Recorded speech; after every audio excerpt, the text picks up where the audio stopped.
Well, Disney, this is the audience you wanted to appeal to, and in turn, this is what you get. Good job, Disney. Hey, what is going on, everybody? How are you all doing today? I hope you all are having a wonderful and fantastic day today, and if not, hopefully you all will have a better tomorrow. So, Rise of Skywalker's been out for a few weeks now, and a lot of things have been going on between it. And one of these things, which I have to thank Data Racer 117 for this, because Data Racer collected all of this right here, but you can see that Reylo fans are going absolutely insane over what happened in The Rise of Skywalker. So, this is what Data Racer said on Twitter, and then we'll look at a lot of these tweets, because this is going to be a dumpster fire. Because there's a lot to take a look at here, and it's crazy, so let's get into this. Reylo fans are outraged that Kylo Ren dies in Rise of Skywalker.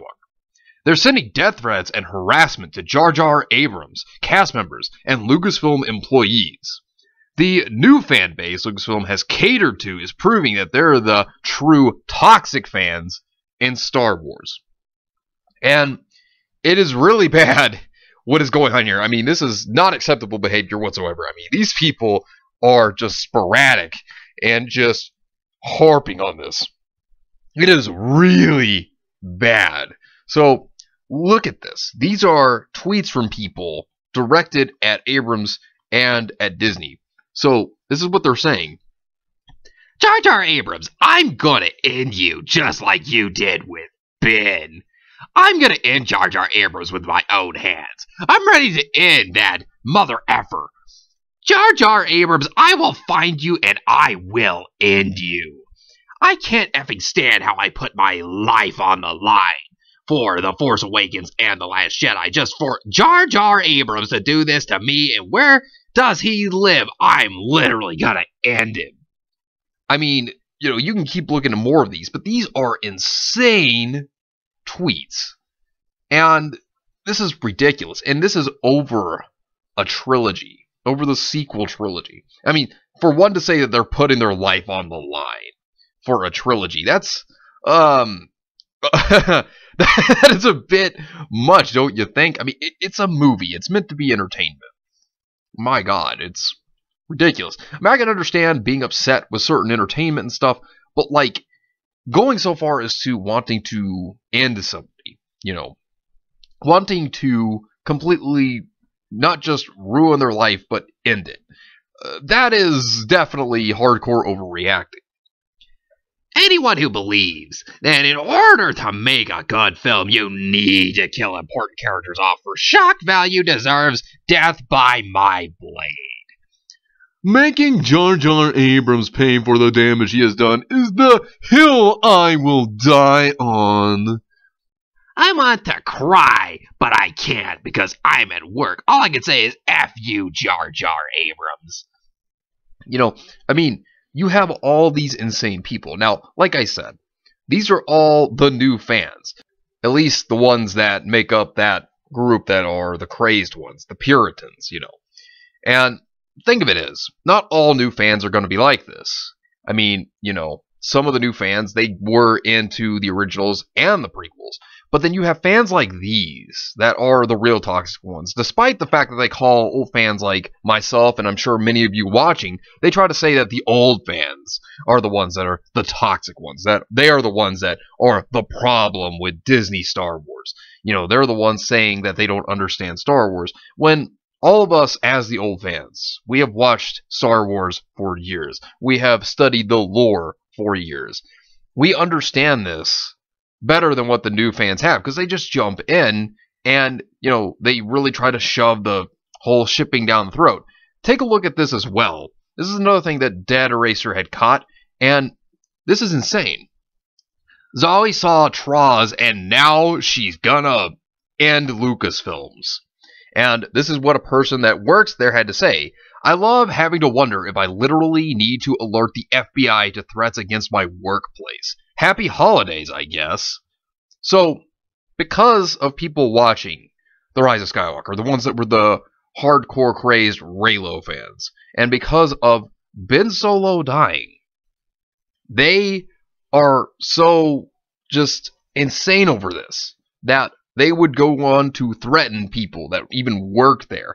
It is absolutely absurd. But if you thought that was the worst part, well, continue to take a look at this. Data Racer continues. Reylo fans are going to therapy, not eating, and skipping work because they're traumatized. Kylo Ren died. At the TROS premiere, one left hysterical, telling a Star Wars actress to get hit by a car whore because the actress wouldn't yell at Jar Jar in person. I mean, this is insane. This is pure insanity. I mean, look at these tweets. Today, my therapist told me it's valid to be triggered by portrayals of an abusive relationship in a film, and I'm allowed to not want to expose myself to it. If anyone needs validation for feeling triggered by TROS, she's a licensed professional and your feelings are valid. For all the people shitting on us who are grieving, my actual therapist, who is qualified to give opinions on mental health, says that feeling this grief is normal. It's something we all looked forward to, and now it's gone. It's a loss, so F whoever says it's not. Another person says, my boyfriend really called me to tell me to grow up because it's just an effing movie and I'm sobbing from hatred. Oh my god. That pic of Ben holding Rey's dead body. Kids are legit going to be traumatized and scared seeing it. It's horrifying and cruel. It's shocking for shock value's sake. Oh my god. I just saw the movie. Like, I was crying that freaking much. Oh god, I want to cry again for the Ben's death. I'm not finished crying. See, these are the people that, over a movie, they're saying they're traumatized over a character death. This is absolutely ridiculous. I mean, I can understand getting attached to characters, and I can understand being sad to see your favorite characters die. Nothing wrong with that. I can't sit over here and say that I haven't cried over a character death, despite the fact that, for one, it's fictional, but it was so well done in certain forms of entertainment that, you know, you get so emotionally attached that, yeah, I can understand why you'd cry, but, you know, you gotta remember at the end of the day, it's fiction, and because something didn't happen because you wanted it to happen, doesn't mean that it's the end of the world, you know. And these people act like because Reylo didn't happen in the end, that it's the end of everything as they know it. They act like it's the end of the world. And now, of course, Abrams and Disney, they're taking the blame for it. You know, they're taking the hit. And these are the fans, these people, that say things like, I've been crying for hours in my bed at work, at home, probably gonna cry through all my therapy appointment too. You know, these people that say stuff like this over a movie, it's insane. Like, these are the people that Disney wanted to cater to. These are the people they pandered to, and this is, in the end, what they get. This is what they wanted, and this is what they got. I mean, and look how bad it is. So, Data Racer also had this as well. Yep, Adam even said in a New York Times interview that Reylo stalked him, accosted him in the parking lot, and gave him paintings of his dog, and how they made death threats against his wife and child. Hope he upped his security since they seem to be completely unhinged after Kylo's death. To go and basically stalk this person. To basically say, oh look, here's a picture of your dog. And you have a wife and child. You know, and say that they're going to do these terrible things. That is horrible. This is absolutely disgusting behavior, and there is no reason for this at all. It's not called for. There's no reason for this behavior whatsoever. But these people, like I said, this is the group of people that Disney wanted as their audience rather than the old fans. And seeing that these Puritans are this insane, they will go this far to see something they want to become a reality. It's bad. I mean, they even wanted Adam Driver to leave his wife to marry Daisy Ridley in real life. So this is how far they went. They even went on to have threats about taking out his wife and ending his wife even. Like, these people are crazy. And now, of course, they're going after Disney as well as Jar Jar Abrams.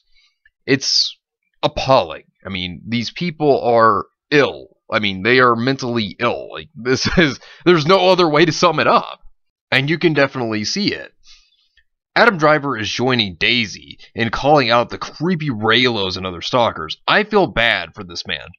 But Star Wars has made him uncomfortably famous. This one woman who has been harassing my wife came to show and give me a creepy wood carving that she made of my dog, he said. He and Tucker have a young son, whose birth they kept hidden from the press for 2 years, in what Driver called a military operation last fall after Tucker's sister, who was launching a peacoat business, accidentally made her Instagram account public, and someone noticed the back of his son's head in one picture. And of course, more danger ensued there because, they stalked his wife and his own child. They stalked him. I mean, even having paintings, as I said, as well as even carvings of a wood dog, that is, it's very creepy. And then making threats against his wife and child, that's just even worse. And you could tell that these aren't original trilogy fans because of, you'll see like Rey as their avatar on Twitter or Kylo Ren. Needless to say, this isn't saying that young people can't be original trilogy fans. It's just, as I said, these people, you can tell they're not the real fans. I'm 29 and she's 32. My friend is a huge fan of a big budget movie you might all have heard of, especially a guy character. She spent years buying merchandise of him, writing fanfiction, posting fan art, memes, you name it. It's all she will talk about sometimes. She has a shrine to him at home and jokes that he's her ideal husband. She hasn't dated since she was 28 and her last boyfriend left her for someone else. She went to the premiere of a new movie this month, and I went with her. And the guy dies. She stormed out of the theater, and I followed her. I thought she'd gotten an urgent text. Nope. She was having a breakdown outside, absolutely hysterical and in tears, bawling her eyes out and screaming because the guy dies. People looked at us funny. I did my best to comfort her. That's what friends are for, right? And commiserated even if I didn't like the character all that much. She was furious that the guy's co-star did step in and protest the director's script and cuss the co-star's name out right outside the theater. Later that evening, I saw her tweet the co-star many hateful insults and even wishes for her to get run over in traffic, you whore. The next day, she called in sick. We're co-workers. And the next day after, I texted to ask if she was alright, and she said she wasn't. She was totally traumatized and couldn't see how she would go on. She was burning all the merchandise and toys as protest to this movie and the turn it did. She said his death violated her so much and was the worst thing to ever happen in her life. She loved the character, saw him as her dark prince, a fellow victim of difficult childhood. Blah blah. I tried to be understanding but lost it at her comparison to much darker events. He's just a movie character. She's too old to act like this, and that I didn't appreciate the comparison to my real trauma. She knows about it. Where I might have crossed the line is I told her that if she'd ever had a day of real sadness in her life, she might not be taking this so hard and acting so ridiculous because only sheltered crybabies would react like this to a fake death on a fake screen. It's not like the actor died. I called her a child and that she couldn't possibly function in real life. We've cut contact. I saw her posting status after status, how heartbroken she is by this movie, and how she feels everyone has betrayed her, and this movie put her in a dark place so much she feels she wants to harm herself and stop eating. That's before she blocked me. See, this is how far these Reylo fans go, these new Star Wars fans. I mean, if you're going so far as to harm yourself physically or to stop eating or anything of that sort over a movie, over a character death, I mean, you can tell that these Reylo fans are unhinged people, and these are the people that Disney appealed to. That's the thing, This is what Disney wanted. And then, of course, you still have more people that go out there and tweet things like this, like, yes, we need this. So Rian Johnson, nobody wants roundhead Rian Johnson to ever work on Star Wars ever again. In fact, keep this man away from Star Wars. Keep him away from the property forever because, good God, he doesn't need to touch another Star Wars film ever for the rest of his life. Never. Like, you want to talk about making a disaster movie? He is the one who did it. I mean, The Last Jedi. Don't even want to think about it. But looking at Disney, look at all the hit pieces they had from The Force Awakens all the way to The Rise of Skywalker. I mean, they were just feeding into this. And then, of course, this is the people they gathered. And, you know, it's insanity. I mean, take a look at this tweet.